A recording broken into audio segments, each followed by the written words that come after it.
안녕하세요, 동물돋보기입니다.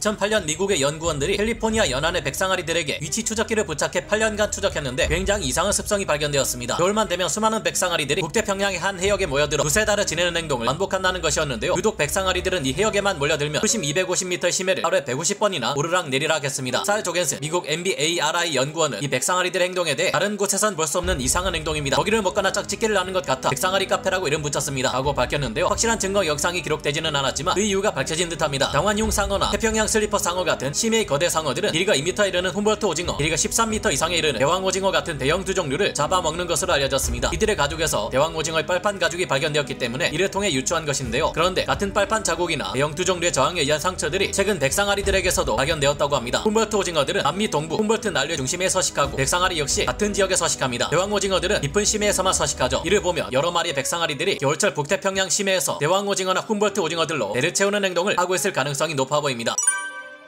백상아리의 턱은 거대한 고래 사체의 두터운 피하 지방층까지 어렵지 않게 먹을 수 있도록 살상력이 극대화되어 있습니다. 만약 범고래가 비슷한 행동을 하려다가는 이빨이 모두 부서져 버리거나 턱에 부상을 입을 수도 있을 텐데요. 백상아리는 무조건 하루에 30kg 이상의 지방을 포식해야 하는 만큼 거대한 새끼 고래들을 공격해 포식하려 합니다. 실제로 많은 고래들이 백상아리에게 공격받은 상처를 가지고 있는데 실제로 12월에서 1월 회유철에 백상아리들은 혹등고래 아성체와 빈수염고래 아성체들을 사냥하기도 합니다. 헬렌이라는 4m 크기의 백상아리가 10m 크기의 혹등고래를 사냥한 적도 있었는데 이때 백상아리는 특선에서 고래의 꼬리 지느러미를 공격해 우선 기동력을 차단하고 고래가 과다출혈로 인사 상태에 놓이면 범고래들이 하는 것처럼 고래 위로 올라가 숨을 못 쉬게 만들어 익사시키는 영악한 전술을 사용합니다. 상어의 턱은 부정교합 구조로 위턱이 고정되어 있지 않아 먹잇감을 물 때 앞으로 크게 튀어나오면서 입을 크게 벌릴 수 있습니다. 먹잇감을 무는 힘 또한 몸 길이 3.3m 개체의 경우 약 450kg, 6.4m 크기 개체의 경우 1.8ton에 이를 것으로 추정됩니다. 큰 백상아리들은 머리를 좌우로 틀어 30kg이나 되는 먹잇감의 살점을 잘라낼 수 있는데요. 백상아리의 이빨은 마치 스테이크 고기를 자르는 칼처럼 양쪽 날 부분이 톱니 구조를 띠고 있으며 턱의 구조 또한 자르는 데 유리한 구조를 띠고 있습니다.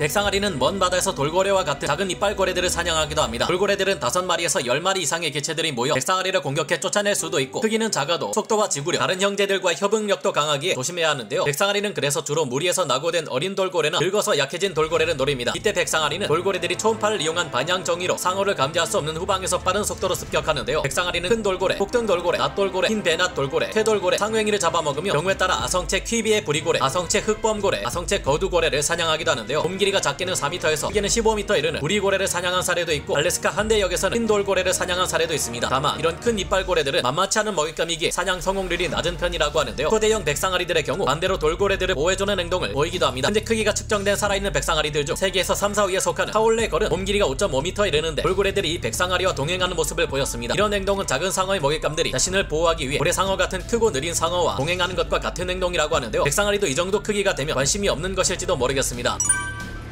백상아리는 거대한 코끼리 물범을 사냥할 때 일반적인 중소형 크기의 기각류 동물들을 사냥할 때와 다르게 행동합니다. 코끼리 물범은 보통 수컷이 3, 4m에 1.5ton에서 3톤, 최대 6m 길이의 4ton에 이르는 덩치를 가지고 있어 사실상 체중으로만 보면 백상아리보다 더 큰 만만치 않은 해양 포유류인데요. 암컷들마저 몸길이 2.5m에서 3m, 무게 400kg에서 900kg의 거구들이지만 백상아리들은 가공할 살상력을 지니고 있어 이들을 사냥할 수 있습니다. 언제나 그렇듯이 성체보다는 아성체를 노리는 것이 안전한 만큼 덜 자란 코끼리 물범을 노릴 때가 많은데요. 다른 기각류들을 사냥할 때와 달리 부상의 위험이 있어 물리로 솟구치며 먹잇감을 박살내는 폴라리스 브리치는 사용하지 않습니다. 대신 고래들을 사냥할 때처럼 코끼리 물범의 꼬리 부분을 물어뜯어 과다출혈로 약해지기를 기다리는데요. 그러나 여유가 그리 많지는 않습니다. 다른 더 큰 백상아리들이 애써 잡은 코끼리 물범을 빼앗아 갈 수도 있고 범고래들 또한 양질의 지방을 많이 가지고 있는 코끼리 물범을 탐냅니다. 다행히 너무 늦지 않게 백상아리는 힘이 빠진 코끼리 물범으로 배를 채울 수 있게 되지만 어설프게 접근했다가 실패하는 경우도 있습니다. 백상아리 접근을 눈치챈 코끼리 물범이 반격해 상어를 멀리 쫓아내버리는 경우도 있습니다.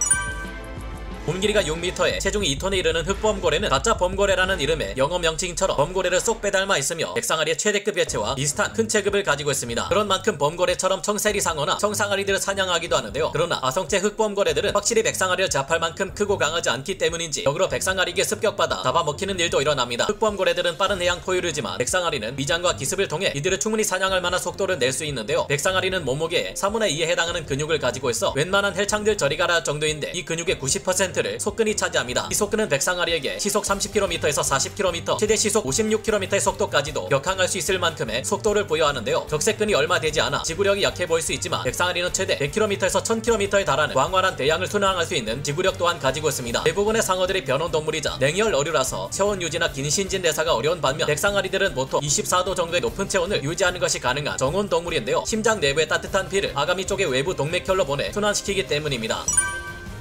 중소형 상어들은 바다를 건너기도 하는 소수의 악어들에게 잡아먹히거나 위협받을 수 있습니다. 단단한 가죽과 등과 엄청난 치악력을 자랑하는 대형 악어들은 가장 포악하고 위험한 상어로 알려진 황소 상어들도 잡아먹으며 비상어, 모래뱀상어, 레몬상어 등 많은 중소형 상어들이 악어들의 먹잇감이 됩니다. 하지만 대형 상어인 뱀상어와 백상아리의 경우는 다른데요. 고생물 학자들이 악어의 배설물 화석에서 뱀상어의 치연을 발견한 적이 있습니다. 거북의 등간마저 싹둑싹둑 썰어먹는 뱀상어가 악어의 복부를 공격했고 이 당시 내장의 배설물에 그 흔적이 남은 것으로 추정되는데요. 뱀상어보다 더 크고 강한 백상아리는 주로 해양 포유류를 사냥하는 데 특화되어 있지만 대형 백상아리가 바다를 건너는 아메리카 악어를 잡아먹었던 기록이 남아있습니다. 반대로 1939년 호주 북부에서 조업하던 어부들은 몸길이 6m 정도의 바다 악어가 몸길이 5m 내외의 백상아리를 사냥했고 이 악어가 여러 번 백상아리를 사냥하는 것을 목격했다는 이야기가 기네스북에 기록되어 있기는 한데요. 하지만 워낙 오래된 시대에 불명확한 목격담인데다 그 진위 여부를 판단할 수 없어 현재 이 둘 중 누가 더 우세한지는 많은 논란을 낳고 있습니다. 백상아리는 난태생 방식으로 어미의 뱃속에서부터 다른 형제들을 잡아먹으며 몸길이 1.2m 정도의 포시자로 태어납니다. 아직 어린 백상아리 새끼는 이빨이 해양 포유류들을 잡아먹을 만큼 발달하지 않았고 경험도 부족한 만큼 좀 더 안전하게 사냥할 수 있는 여러 종류의 물고기들을 잡아먹는데요. 백상아리 새끼는 청어, 덩어리, 건갱이, 방어, 날치, 꽁치, 고등어 같은 비교적 작은 물고기들도 잡아먹지만 덩치가 큰 만큼 우리가 흔히 참치라고 부르는 아랑어나 도새치, 청새치 같은 크고 빠른 원양 어류들도 잡아먹습니다. 다만 송옥 같은 이빨과 시속 96km에 이르는 엄청난 속도를 자랑하는 청상아리들이 주로 이런 어류들을 잡아먹고 그에 비하면 거북이나 다름없는 백상아리들은 이빨마저 이런 원양 어류들의 미끄러운 비늘을 고정시킬 수 없어 자주 포식하지는 않는데요. 작은 백상아리가 청새치를 사냥하려다 청새치의 창과 같은 주둥이에 찔려 큰 부상을 입었던 적도 있습니다. 그 대신 아직 어린 새끼 백상아리는 연어나 노랑가오리, 꽁지가오리 같은 것들을 먹이로 삼는데요. 희귀한 사례지만 백상아리가 개복치를 사냥한 적도 있고 자신보다 더 큰 고래상어를 잡아먹은 사례도 있습니다. 고래상어의 경우는 이미 죽은 사체를 포식한 것인지 사냥한 것인지 확실하지 않네요. 뱀상어가 주로 바다거북을 잡아먹는 것으로 알려졌지만 백상아리 또한 자주 자신보다 작은 해양 파충류 동물들을 잡아먹는 만큼 바다거북을 잡아먹은 사례 또한 존재합니다. 문제는 백상아리의 이빨이 바다거북을 먹는데 특화되어 있지 않다는 점인데요. 뱀상어의 경우 마치 회전톱처럼 생긴 이빨로 바다거북의 등갑을 통째로 썰어버려 딱딱한 외피를 분쇄해버리고 적당한 크기로 만들어 삼킬 수 있지만 백상아리의 이빨은 해양 포유류의 외피를 분쇄하는데 더 적합한 형태를 띠고 있습니다. 백상아리는 먹잇감을 먹을 때 큰 덩어리로 잘라낸 다음 씹지 않고 삼키는데 바다거북의 등갑을 제대로 썰지 않고 삼켰더니 이를 넘기지 못하고 질식사하는 경우도 있었는데요. 실제로 멕시코 과달루페 섬 인근에서 백상아리가 바다거북을 물고 있는 장면을 촬영한 한 미국 사진작가의 사진이 2016년 4월 27일 올해의 수중 사진가상을 수상하기도 했는데요. 당시 미끼로 던져진 참치를 먹던 상어의 먹잇감을 바다거북이 빼앗아 먹었는데 이를 응징하려던 것인지 백상아리가 거북을 물어버리고 으드득하는 소리를 내며 거북을 박살냈다고 합니다. 시겁한 거북은 운 좋게 치명상을 피해 도망쳤고 딱딱한 거북이 입맛에 맞지 않았던 백상아리도 다른 먹이를 선택했던 것으로 보입니다.